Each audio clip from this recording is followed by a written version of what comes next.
1000 குற்றவாளிகள் கூட தப்பிக்கலாம், ஆனால் ஒரே ஒரு நிரபராதி கூட தண்டிக்கப்பட்டு விடக் கூடாதுன்னு சொல்லுவாங்க.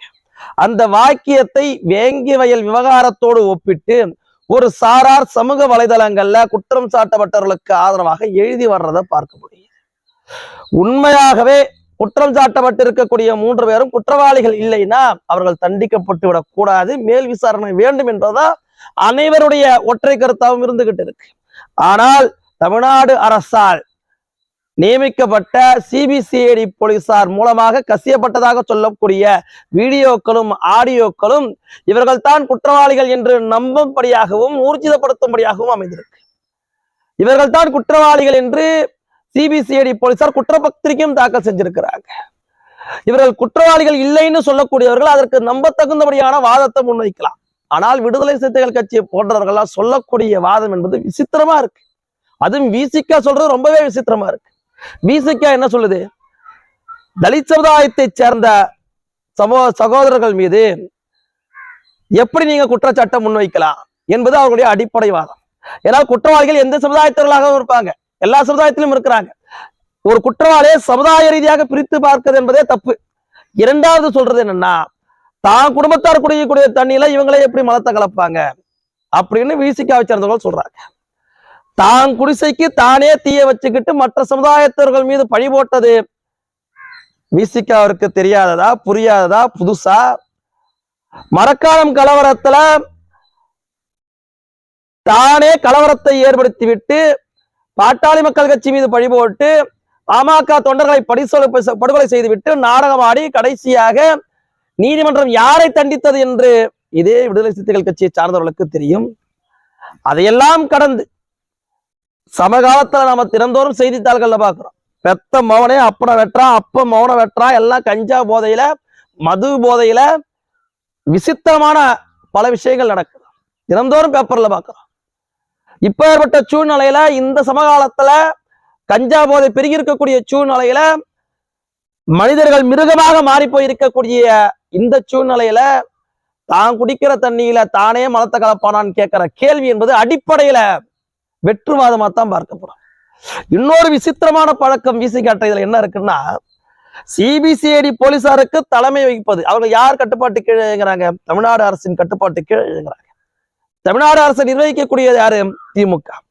திமுகவை ஆட்சியில அமர்த்தியதே நாங்கள் தான் சொல்லிக் கொள்ளக்கூடிய விடுதலை சிறுத்தைகள் கட்சி இந்த விஷயத்துல விசித்திரமான ஒரு ஸ்டேட்மெண்ட்டை வர்றாங்க. போலீசார் மேல பழிய போட்டு பேட்டி கொடுக்கக்கூடிய இவர்கள் திமுகவிற்கு ஆதரவாகவும் பேசிட்டு வராங்க. இதுல முதலமைச்சர் மீது தப்பு சொல்றதுக்கு ஒண்ணும் இல்ல, அமைச்சர் பெருமக்கள் மீது தப்பு சொல்றதுக்கு ஒண்ணும் இல்ல, போலீசார்ல பல பேருக்கு சாதிய புத்தி இருக்கு அப்படின்னு சொல்றாங்க. தலித் சமுதாயத்திற்கு எதிராக போலீசார் செயல்படுவதா அப்பட்டமா ஒரு குற்றச்சாட்டை முன்வைக்கிறாங்க. இந்த சிபிசிஐடி வழக்க சிபிஐ வசம் ஒப்படைக்கணும்னு சொல்றாங்க. இதே விசிகாவை சேர்ந்தவர்கள் தான் பட்டியல் சமுதாயத்துடைய தலைவராக இருந்த அனைத்து சமுதாயத்தையும் ஒருங்கிணைக்க வேண்டும் என்று பாடுபட்ட ஆம்ஸ்ட்ராங் அவருடைய படுகொலையை சிபிஐ வசம் ஒப்படைக்க வேண்டாம்னு சொன்னது. கள்ளக்குறிச்சியில 70க்கும் மேற்பட்ட பட்டியல் சமுதாயத்து மக்களை கள்ளச்சாராயம் கொடுத்து கொன்று குவித்தவர்களுக்கு எதிராக சிபிஐ விசாரணை வேண்டாம்னு சொன்னது. ஆனால் இதே விசிகா இன்றைக்கு அந்த ஸ்டேட்மெண்ட்ல இருந்து மாறுறாங்க. இப்ப உங்க கூட்டணி கட்சியான திமுக வசம் இருக்கக்கூடிய சிபிசிஐடி போலீசார் நியாயமா விசாரிக்க மாட்டாங்க, ஆனால் நீங்கள் எதிர்க்கக்கூடிய பாஜக வசம் இருக்கக்கூடிய சிபிஐ சரியாக விசாரிப்பாங்கன்னு எப்படி இப்ப விசிகா நம்புது என்பதுதான் விசித்திரமான ஒண்ணா இருக்கு. அதை கடந்து குற்றம் சாட்டப்பட்டிருக்கக்கூடிய 3 பேர் விசிகாவினர்கள் என்று அப்பட்டமாக தெரியுது. எந்த வகையில தெரியுது? அவர்கள் மறாவது நாளே விசிகாவுடைய தலைமை அலுவலகத்துல இருந்து பேட்டி கொடுக்குறாங்க. அவர்கள் கொடுக்கக்கூடிய பேட்டியில உள்ளபடியாகவே அவர்கள் என்ன சொல்றாங்க? கடந்த 1 வருட காலமாக எங்களை விசாரிக்கிற என்ற பெயர்ல எங்களைத்தான் குற்றவாளியாக ஆக்கணும்னு முயற்சி பண்ணி எங்களை குற்றவாளி ஆக்கும்படியாகவே அவர்கள் சித்தரிக்கிறாங்க அப்படின்னு அந்த தம்பி சுதர்சன் அப்படின்றவரு பேட்டி கொடுக்கிறார். என்ன பேட்டி கொடுக்குறாரு? எங்களை குற்றவாளி ஆக்க வேண்டும் என்று போலீசார் கட்டாயப்படுத்தினாங்க, சிபிசிஐடி போலீசார் கட்டாயப்படுத்தினாங்க, தலையில தாக்குனாங்க, நீங்க தான் ஒத்துக்கணும்னு கட்டாயப்படுத்தினாங்கன்னு சொல்றாங்க. சிபிசிஐடி போலீசார் ஒரு சாதிய வன்மத்தோடு இவர்கள் மீது நடந்துகிட்டாங்கன்னு விசிகாவை சேர்ந்த பலரும் சொல்லிட்டு வராங்க. அப்பட்டமான பொய் இது. அப்பட்டமான பொய். அது அடிப்படையில எல்லாருக்குமே தெரியும். சரி, ஒருவேளை அப்படி இருந்துச்சுன்னா இவர்கள் என்ன பண்ணணும்? உங்க கட்சியை சேர்ந்தவர்கள் சங்கத்தமிழன் ஒரு பேட்டியில சொல்றாரு, இப்படியாக முன்னரேகவே எங்கள்கிட்ட சொல்லியிருந்தாங்க, நானும் இதை தலைவர்கிட்ட சொன்னோன்னு சொல்றாரு. இப்படித்தான் ஒரு வருஷமா குற்றம் சாட்டப்படாதவர்கள் மீது குற்றச்சாட்டை ஒத்துக்கணும்னு சொல்றாங்கல்ல, போலீசார் கட்டாயப்படுத்துறாங்கப்பா. சுதர்சனா, முரளிராஜாவை, முத்துகிருஷ்ணனா நீங்க தான் செஞ்சன்னு ஒத்துக்கணும், இல்லைன்னா யாரையாவது கையை காட்டுன்னு சிபிசிஐடி போலீஸார் நெருக்கடி கொடுக்குறாங்கல்ல. நீங்க கூட்டணி கட்சியில இருக்கக்கூடிய தலைவர் மு.க. ஸ்டாலின் தானே முதலமைச்சரா இருக்கிறாரு, ரொம்ப நெருக்கமா இருக்கிறீங்கல்ல. அண்ணா பல்கலைக்கழக வழக்குல இருந்து, கள்ளக்குறிச்சியில இருந்து அத்தனைக்கும் முட்டு கொடுக்குறீங்கல்ல. நீங்கள் முதலமைச்சர்கிட்ட என்ன சொல்லியிருந்திருக்கணும்? உங்க கட்சிக்கு ஏற்கனவே இந்த தகவல் சொல்லிட்டாங்க. முதலமைச்சரே, உங்க கட்டுப்பாட்டில் இருக்கக்கூடிய சிபிசிஐடி போலீசார் நீ தான் குற்றவாளின்னு ஒத்துக்கணும்னு பட்டியல் சமுதாயத்தை சேர்ந்தவர்களுக்கு நெருக்கடி கொடுக்குறாங்கன்னு சொல்றாங்க அப்படின்னு ஏன் அப்ப சங்கத்தமிழன் சொல்லக்கூடியபடி பார்த்தா திருமாவளவன் அவர்களுக்கு தெரிஞ்சிருக்க, ஏன் அப்ப முதலமைச்சர்கிட்ட சொல்லல? இது அடிப்படையான ஒரு கேள்வியா இல்லையா? இப்ப பட்டியல் சமுதாயத்தை சேர்ந்த பல தலைவர்களும் இவர்கள் மீது குற்றச்சாட்டு வைக்கிறீங்களே, இது சந்தேகத்தை ஏற்படுத்துது அப்படின்னு சொல்றாங்கன்னா அதுல ஒரு அடிப்படை வாதம் இருக்கும். இப்படி பகுஜன் சமாஜ் கட்சியை சேர்ந்தவர்களோ, இல்ல ஏர்போர்ட் மூர்த்தி போன்றவர்களோ, அல்லது புரட்சி பாரதம் கட்சியை போன்றவர்கள்லாம் சொன்னாங்கன்னா அதுல ஒரு அடிப்படை வாதம் இருக்கும். ஆனா ஆளும் கட்சி கூட்டணியில் இருக்கக்கூடிய விடுதலை சிறுத்தைகள் கட்சி ஏற்கனவே பட்டியல் சமுதாயத்தவர நீங்க தான் குற்றவாளிகள்னு ஒத்துக்கணும்னு சொல்லி போலீசார் கட்டாயப்படுத்துறாங்கன்னு தெரிஞ்சுக்கிட்டு இருக்கக்கூடிய திருமாவளவன் மற்றும் சங்கத்தமிழன் போன்றவர்கள்லாம் ஏன் முதலமைச்சர்கிட்ட சொல்லி, ஏங்க இப்படிலாம் செய்யறாங்க அப்படின்னு சொல்லல? இவர்கள் உண்மையாகவே குற்றவாளிகள் இல்லை என்றால் நீங்க அப்பவே சொல்லியிருக்கலாமா இல்லையா? இல்லைன்னா நீங்க அடிப்படையில் ஒரு வேலிடான பாயிண்டாக முன்வைக்கணும்.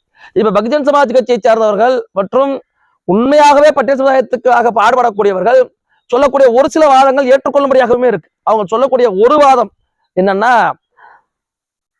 நான் முன்னாடியே சொன்ன மாதிரிதான், அந்த அடிப்படையில் நானும் இருக்கிறேன். ஏன்னா இவர்கள் தான் குற்றவாளிகள்னு நம்ம மட்டும் எப்படி உறுதிப்படுத்த முடியும்? 1000 குற்றவாளிகள் தப்பிக்கலாம், ஆனால் ஒரே ஒரு நிரபராதி கூட தண்டிக்கப்பட்டு விடக்கூடாது என்கின்ற அடிப்படையிலே நானும் இதை சொல்றேன். பல பட்டியல் சமுதாயத்து தலைவர்கள் சொல்லக்கூடியது என்னன்னா, அந்த காணொளி எடுக்கப்பட்டதா ஒரு காணொலி வெளியிட்டது இல்லையா, அந்த காணொலியானது மலத்தை அந்த இருவரும் எடுக்கின்ற போது கீழே எல்லா ஊர் மக்களும் இருந்தாங்க, அப்பதான் மேல மலம் இருக்கிறதா சொல்றாங்க.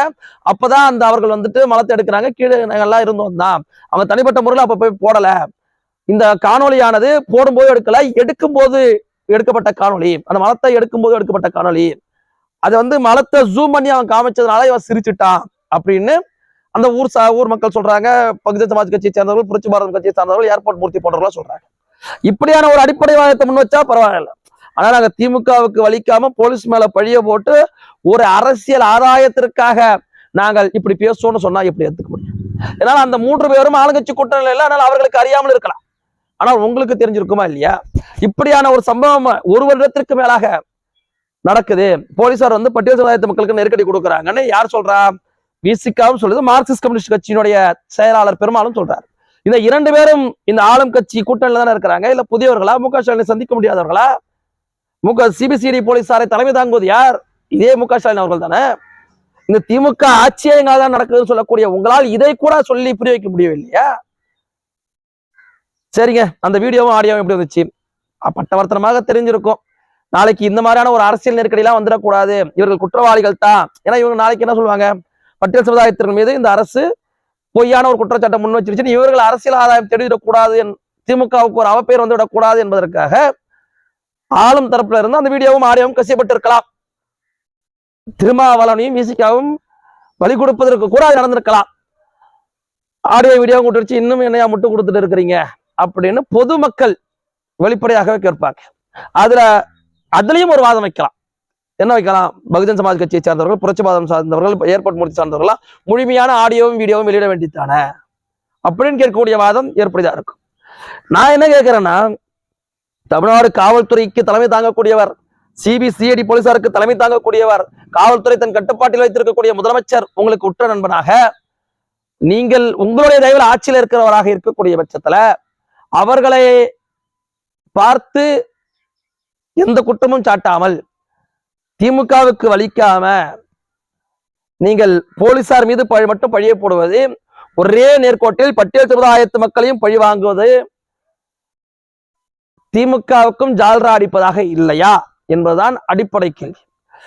இன்னொரு பக்கம் இதெல்லாம் இவர்கள் குற்றவாளிகளாக இல்லாத பட்சத்தில், ஒருவேளை இவர்கள் குற்றவாளிகளாக இருந்தால், நீங்க உங்களுக்கு ஏற்கனவே சொல்லி தெரியப்பட்டிருக்கு, நீங்கள் ஆளுங்கட்சி கூட்டணியில் இருக்கிறீங்க, அந்த நபர்கள் 3 பேருமே சிபிசிஐடி போலீசார் இப்படி தீவிரமா எங்களை கேள்வி கேட்கிறாங்க, எங்களை தான் குற்றவாளிகளாக முத்திரை குத்திட்டாங்கன்னு தெரியும். இருந்த போதும் அந்த அடிப்படையில பார்த்தா ஆளுங்கட்சி கூட்டணியில் இருக்கிறோம், இவர் தான் குற்றவாளிகள் தெரிஞ்சிருச்சு, வேற வழி இல்லை அப்படின்னு குற்றவாளிகளாகவே இருந்தாலும் அவர்களை காப்பாற்ற துடிக்கிறீர்களா என்ற ஒரு கேள்வியும் இருக்கு. மாற்று சமுதாயத்தவர்களை சேர்ந்தவர்களை ஒரு குற்றவாளியாக கை காட்டி இருந்தால் அதை வச்சு அரசியல் ஆதாயம் தேட நினைக்க துடிப்பவர்கள் எந்த சமூகத்திலும் குற்றவாளிகள் இருப்பாங்க, எந்த சமூகத்திலும் குற்றவாளிகள் இருப்பாங்க. ஒருவேளை இந்த 3 பேரும் தான் குற்றவாளிகளாக இருந்தால் அவர்களை காப்பாற்ற துடிப்பதை விட்டுவிட்டு இனிமேல் இப்படியான ஒரு சம்பவம் நடக்காதபடி பார்த்துக் கொள்வதன் ஒரு நல்ல தலைவருக்கான அழகு. அதை ஏன் முன்னெடுக்கல என்கின்ற கேள்வியும் இயல்பாகவே எல்லோருடைய மத்தியிலும் இருக்கு. இதற்கு முன்னுதாரணமாக தொடர்ச்சியாக விசிகாவை சேர்ந்தவர்கள் கடந்த காலங்கள்ல மரக்காணம் கலவரமாக இருக்கட்டும், நவீனா வழக்காக இருக்கட்டும், திலகவதி வழக்காக இருக்கட்டும், சேலத்துல இருக்கக்கூடிய தீவட்டிப்பட்டியில பிரச்சனையாக இருக்கட்டும், பெரம்பலூர் மாவட்டத்துல அண்ணனின் சிலை சேதப்படுத்தப்பட்டதாக இருக்கட்டும், இப்படி எல்லா விவகாரங்களிலும் மற்ற சமுதாயத்தின் மீது பழிபோட முயற்சித்து கடைசியில செஞ்சது யாருன்னு பார்த்தா விசிகாவுடைய ஆதரவாளராகவும் விசிகாவுடைய அனுதாபிகளாகவே இருக்கிறாங்க. இவருடைய உண்மை முகத்தை தமிழ்நாடு அரசு, திராவிட மாடல் அரசு, திமுக அரசு வெளிக்கொண்டு வந்திருக்கு. அந்த வகையில் இந்த 3 வருஷத்துல 4 வருஷத்துல இந்த திமுக செய்த ஒரே நல்ல விஷயம் இது மட்டும்தான். இதை தவிர்த்து வேற எதுவுமே செய்யல. விசிகாவுடைய வேடதாரி முகத்தை வெளிக்காட்டி இருக்கிறது திமுக. அதற்காக திமுகவுக்கு ஒரு பாராட்டுக்களை தெரிவிச்சுக்கலாம்.